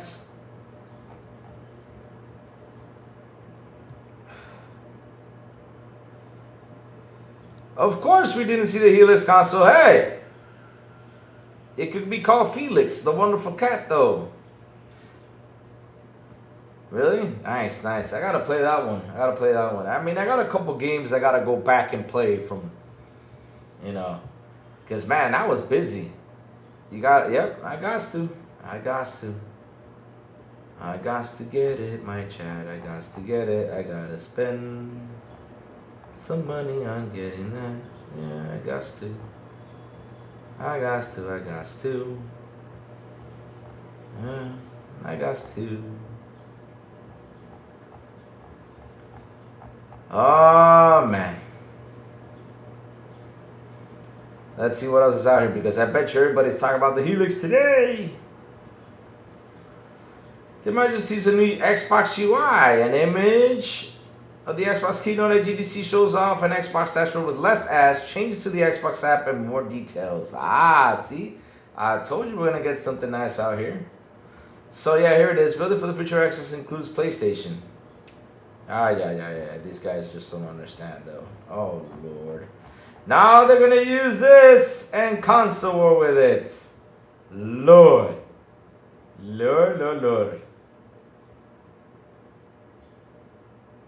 Oh my God, that would be so nice. Microsoft maybe bring back a yearly subscription at Xbox Game Pass at a discount. They should bring that back, though. No, it's okay. It was a good, it was a recap about the GDC. So it wasn't that bad. It was pretty good.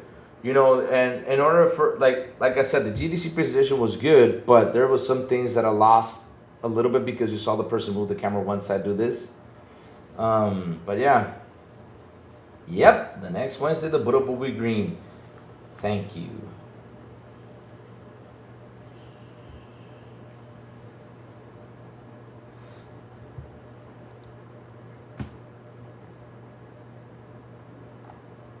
I think, oh, so wait a minute, hold on. Oh, man. Oh, man. I think too many of us are too eager to take Xbox for granted, myself included. There are problems, of course, and questions and fears, but when you zoom in, Xbox still represents a world-class consumer ecosystem that I honestly love more than ever. You know who's talking about this, right, chat? Yeah, 99% of games don't skip the platform. The OS is more polished than ever. Xbox Play Network and Cloud Gaming, Xbox Ally, Xbox Helix on the horizon, and more games than ever. Like, Xbox is in a golden age.